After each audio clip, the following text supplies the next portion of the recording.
Queridos irmãos, a paz do Senhor Jesus, é com muita alegria que damos início a mais um breve comentário aqui da nossa lição bíblica do terceiro trimestre, que acontecerá agora dia 30 de julho, 2023, nesse próximo domingo. Estaremos falando de um tema muito especial: dessacralização da vida no ventre materno. Um tema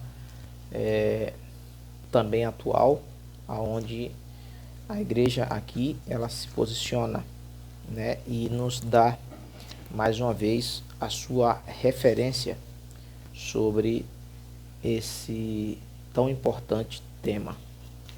Eu acredito que você, ao longo do seu tempo, da sua vida cristã, você já teve oportunidades de estar conversando sobre esse assunto. E nesta tarde, mais uma vez, hoje, e também na aula deste domingo, você terá aí a oportunidade de estar discursando, perguntando, questionando. E eu vou tentar trazer para você algumas coisas aqui dentro da temática para te ajudar a compreender melhor o texto, o contexto da lição bíblica. Amém? Então, vai falar sobre a dessacralização da vida. Nosso pastor Douglas Batista. Na lição, ele dá os objetivos, e no 1 ele fala sobre refletir sobre a divina concepção e nascimento de Jesus, demonstrando o milagre da vida e da capacidade de procriar. 2, identificar os traços da cultura da morte presente em nossos dias e as suas concepções. E 3, compreender a sacralidade da vida e a importância de a Igreja de Cristo combater toda cultura que viole os princípios de Deus. Queridos, observe que sobre a sacralidade da vida, a Igreja ela tem um posicionamento muito claro, um posicionamento totalmente contrário ao que temos visto hoje, o esforço da mídia, da sociedade, em violar o direito da vida, em especial na vida intrauterina. E nós estaremos aqui comentando um pouco para que você entenda o porquê disso, Primeira coisa que nós precisamos entender quando falamos sobre a lição de hoje é a expressão sacralidade, que está aí em nosso texto. Você sabe o que quer dizer quando o autor ele fala sobre a dessacralização da vida? Isso é um ponto inicial a qual você precisa internalizar, entender, compreender, para que a partir desse momento você tenha total estrutura para estar apresentando a sua aula aos seus alunos, ou até compreendendo também melhor esse tema. Por que o autor usa a expressão dessacralização? Dessacralizar é o contrário de sacro, Então a dessacralização, eu trouxe aqui também alguns conceitos, apenas para que você compreenda o que é que o autor ele está falando, ao longo da lição, quando ele usa a expressão dessacralizar. Dessacralizar é um conceito do dicionário online, dicio.com, diz assim: retirar do caráter sagrado, ou retirar o caráter sagrado de algo ou de alguém. Fazer com que deixe de ser considerado sagrado. Isso é dessacralizar. Fazer com que deixe de ser divino, deixe de ser inviolável. Esse processo de dessacralização das escrituras, por exemplo, de documentos, de textos bíblicos, literários, textos coloquiais, essa tentativa de tirar o conceito sagrado da vida é o que o autor chama de dessacralização da vida. Então, quando nós estaremos abordando neste domingo, quando estivermos abordando neste domingo a lição sobre a dessacralização da vida, você estará aprendendo sobre as colocações que a mídia tem posto diante da humanidade, diante da sociedade hoje, e essas posições, elas são características de dessacralização. Eles tentam desvirtuar o conceito, a origem sagrada da vida. E isso é muito interessante, irmãos, porque a pessoa pode perguntar, mas por que que você considera a vida assim, o dom da vida tão sagrado? Primeiro, porque no Gênesis, a vida, ela é oriunda da parte do próprio Deus. Se eu dissesse só isso, eu acredito que não precisaríamos mais dizer nada para que você entendesse o porquê a expressão desacralizar, ela está muito bem alocada, muito bem colocada para as condições que temos visto hoje, na busca, é claro, de aprovação diante das... Eu hoje vou até fazer aqui uma breve apresentação sobre o que nós temos visto na pós-modernidade, a verdade líquida, né? Aquilo que deixou de ser uma verdade absoluta. Nós vamos estar aqui exemplificando já já. E você vai ver, talvez você não tenha entendido isso ao longo ainda do trimestre, mas hoje eu vou mostrar de uma forma material para que você consiga associar até melhor, vamos dizer assim. Então, irmão, desacralizar só isso. É todo ato de você tentar tirar o caráter sagrado, santo daquilo. E a vida, ela é santa. O dom da vida, ela é santa, ela tem origem em Deus. Você lembra que no princípio, lá no Jardim do Éden, Deus pegou o homem, após ele construir juntamente com o Pai, o Filho e o Espírito Santo, porque eles façamos o homem, ao fazer, ele deu a ele o sopro de vida. E soprou em suas narinas. E o homem se tornou a alma vivente. Então, o dom da vida é santo, é um complexo da ciência, consegue fazer inúmeras coisas. Eu acho muito... a inteligência que o homem tem, que Deus disponibilizou para o ser humano, é algo impressionante, né? Mas a vida ele não consegue dar. A vida é santa, é dom de Deus. Já o dicionário Michaelis, ele retrata desacralizar como fazer perder, ou perder um caráter de sagrado. Então, tudo isso que a mídia tem feito hoje, quando você tem visto, pode ser classificado como a desacralização. É por isso que o autor usa a expressão desacralização da vida no ventre materno, né? Claro, a vida ainda no ambiente ultrauterino. Eu acho que é o primeiro ponto que você precisa entender sobre essa temática da aula de domingo, né? O autor ele fala sobre a compreensão dessa vida, né? E como estamos falando no ventre materno, a gente vai entender agora, irmãos, quando falamos sobre o que a mídia tem buscado. Eu acredito que isso está muito bem posto no item 2, quando fala sobre a cultura da morte, né? Os projetos ideológicos, os direitos que alegam-se sobre o próprio corpo, né? A prática de aborto, por exemplo, eles têm se apoiado, eu estou usando uma expressão aqui, nessa pós-modernidade, onde o direito passou a ser um direito, uma verdade líquida, ela se amolda, não é? Para que você entenda, de uma forma bem simples mesmo, eu quero mostrar para você, isso aqui é um copo de água, ele tem um formato cilíndrico, né? E ele é líquido, né? Dá para você perceber que é água líquida. Mas essa mesma água, quando eu tiro ela desse copo líquido, no formato líquido que aqui ela está, e ponho ela nesta taça, né? Neste outro recipiente, que ele já não é tão cilíndrico, mas ele é meio ovalar, né? Você percebe, ele é um pouco oval. Ela se amolda, ela se adequa perfeitamente. Ela sai da característica cilíndrica e se amolda perfeitamente. Ela sai da característica cilíndrica e se amolda perfeitamente nessa característica ovalar, né? Ela é oval, né? Cilíndrica, porém, mas com uma configuração física diferente. E a água, ela se amolda perfeitamente a isso, independente que ela esteja de um lado, que ela esteja do outro, ela continuará a ser água e ela vai estar servindo, vamos dizer assim, para saciar a sua sede. Assim é esse conceito de verdade líquida, né, que nós temos visto nos dias atuais. A Bíblia nos ensina, a Bíblia nos mostra que existe uma verdade absoluta. Porém, o mundo, a pós-modernidade, principalmente como vimos nos conceitos da lição do último domingo, ele tem se dirigido, né, lembrando do iluminismo, para essa pós-modernidade, uma verdade líquida, aonde ela vai estar, para você é, para mim não é, então, né, seria esse conceito, o conceito de verdade líquida, que está, vamos dizer assim, embarcada no tópico 2, sobre os projetos ideológicos.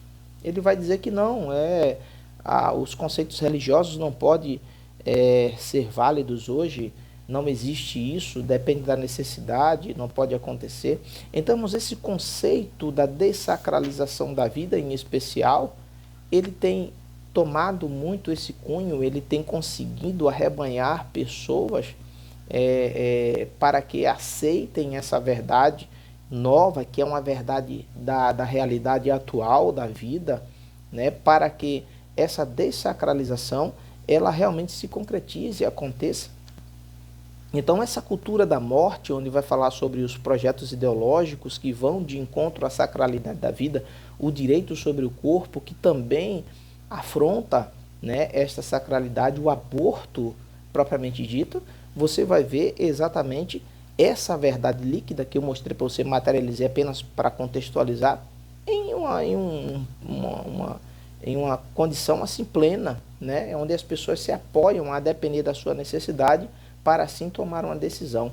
Então a lição, ela nos traz no tópico 2 essa observação, né, esses parâmetros que justificam aí a apresentação do nosso autor da lição bíblica. E ele traz, irmãos, o conceito de concepção, né? Ele traz um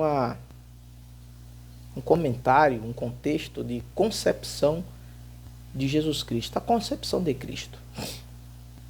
E eu achei importante isso aqui para quem vai dar uma aula, para quem vai estudar, entender isso. O que é concepção para você?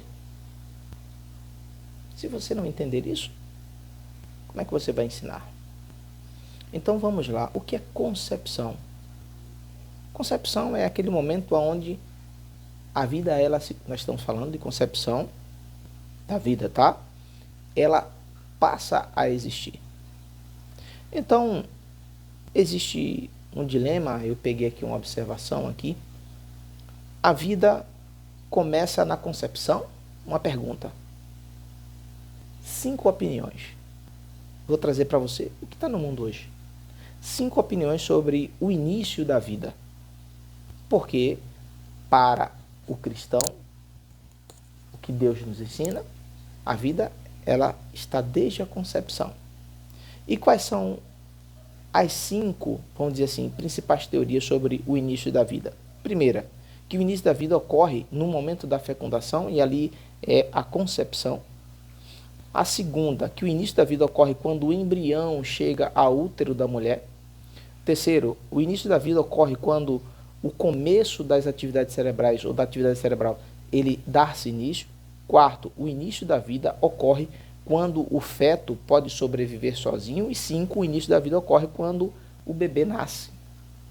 São 5 conceitos que estão aí, vamos dizer assim, flutuando, e que muitos interpretam de um jeito, outros de outro. Mas o que é que a Bíblia fala sobre a concepção?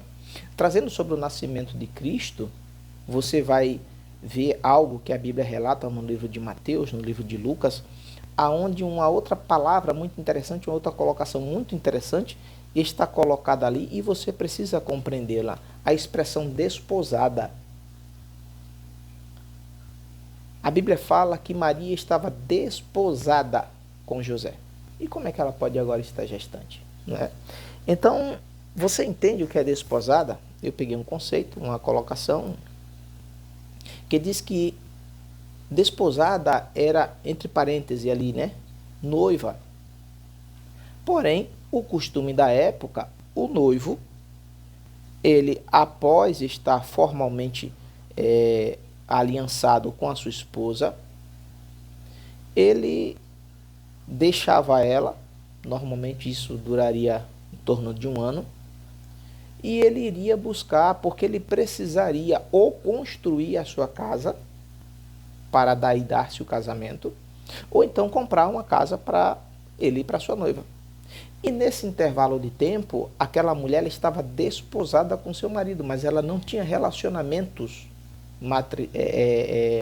relacionamento de esposo e esposa com ela, relacionamento íntimo com ela. Isso, irmãos, era o status de estar desposada. Então, no contexto do nascimento de Jesus, o item 1, diz que Maria estava desposada com José.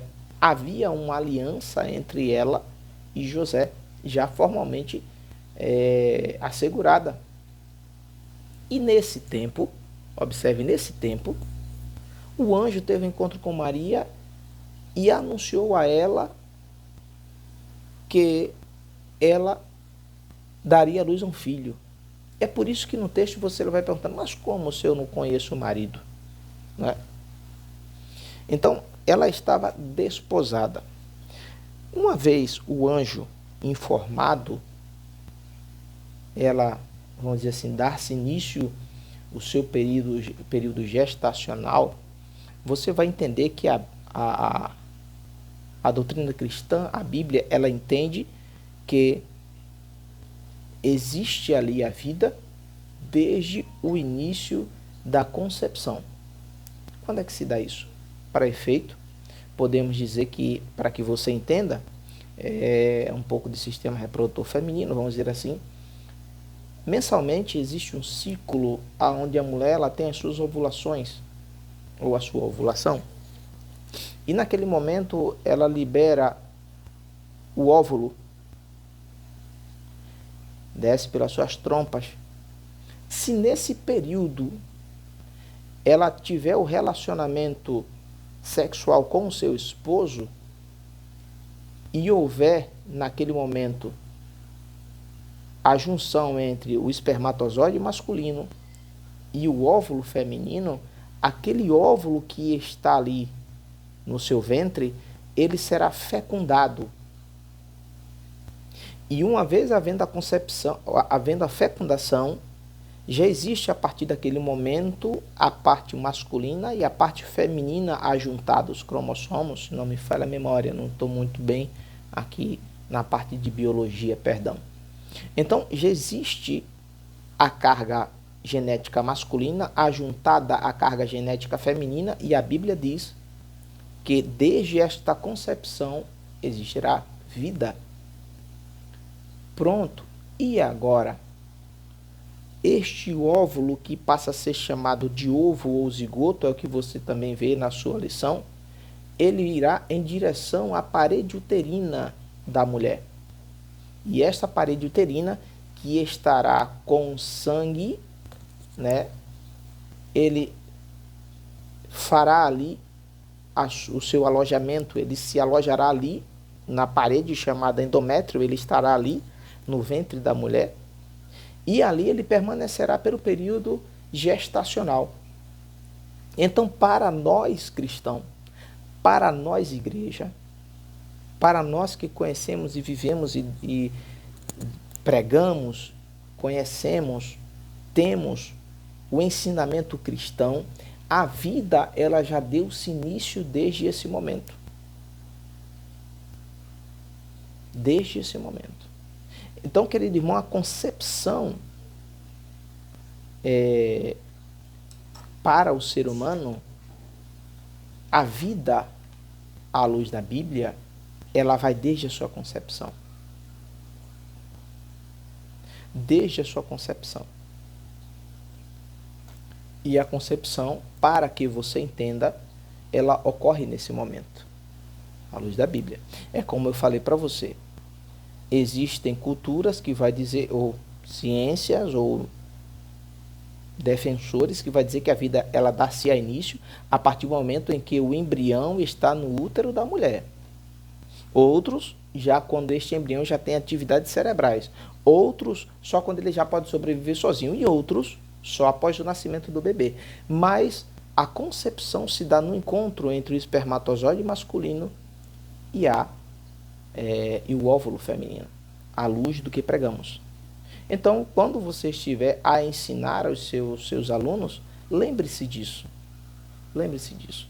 E para nós que somos pais, vale a pena a gente observar, irmãos, o que está sendo ensinado aos nossos filhos. Eu quero aproveitar esta lição para estar falando sobre esse tema. O que está sendo ensinado aos nossos filhos? Não em sua casa, mas aonde ele está estudando.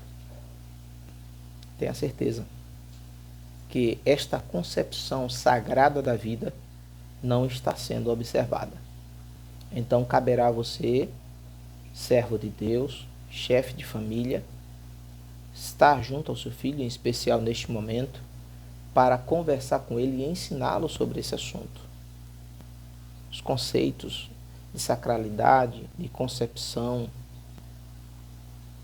momento da concepção à luz da Bíblia Sagrada, para que possa criar nele, criar nela, esse entendimento aonde existe sim o fator sagrado da vida. Eu citei o princípio de todas as coisas no livro de Gênesis, mas o próprio Jesus, que ele falou, quem vê a mim, vê a meu Pai, ele falou para os seus discípulos, olha, eu sou o caminho, eu sou a verdade e eu sou a vida. Então a vida é santa. Não existe um outro termo para justificar o dom da vida. Então, queridos irmãos, a concepção de Cristo, o seu nascimento, está exatamente nesse quesito. A gente fala Jesus, ele, embora tenha vindo de mulher, uma concepção virginal, ele não teve pecado. Porque para Jesus, essa concepção não precisou do relacionamento marital entre Maria e José. Foi por obra e graça do Espírito Santo. Eis aí a palavra, eis aí o porquê que a Bíblia diz que foi por obra e graça do Espírito Santo. Todo esse processo a qual falei, do óvulo, do ovo zigoto, de estar agora alojado no endométrio feminino, no útero, de ter crescido por 9 meses, nada disso precisou da parte humana da coisa, masculina. Mas, por obra e graça do Espírito Santo, esse embrião se formou. Então a vida de Jesus Cristo foi miraculosa, como está no tópico 1. Aconteceu. Deus, ele deu seu Filho, como está escrito em João 3,16. Único Filho, para que todo aquele que nele crê não perecesse ou não pereça, mas tenha a vida eterna. Então, querido irmão, esse tópico 1 vai falar sobre a concepção e eu espero que eu tenha te ajudado para que você possa estar com mais informação, um pouco mais de conteúdo para estar apresentando aos teus alunos. O tópico 3 vai falar sobre a sacralidade da vida, essa sacralidade da vida por ela ser inviolável, porque nós sabemos quem é o dono e como ela existiu, porque ela existiu, como passou a existir. É o nosso Deus, ele é o dono da vida, ele quem dá, ele quem tira. Então, esse item não pode existir nenhuma, vamos dizer assim, um desentendimento ou um espaço para questionamento em nossa vida na qualidade de servos de Deus. A vida é sagrada. Tópico 3, a vida é inviolável. A nossa posição cristã é essa. E no subtópico 3 do item 3 diz assim, a posição cristã, eu quero ler para você para nós estarmos encerrando. A igreja que mantém o princípio teológico da autoridade bíblica, conforme está escrito em Timóteo 3,16, defende a dignidade humana e a inviolabilidade da vida desde a sua concepção. Nós falamos aqui como se dá a concepção. Ensina que a vida humana é sagrada em todas as etapas do desenvolvimento da vida e que não pode ser violada por nenhum tipo de cultura. 1 Samuel 2,6. Ratifica que toda ideologia que seculariza os princípios bíblicos, ela deve ser combatida. 2 Timóteo 3 e versículo 8. Querido irmão, que Deus possa te abençoar, te enriquecer com as palavras te ajudar para que você possa ser, mais uma vez, neste domingo, um canal de bênção para a Igreja do Senhor, para os teus alunos, para aqueles que estarão contigo, em nome de Jesus. Deus te dê uma excelente aula. Amém.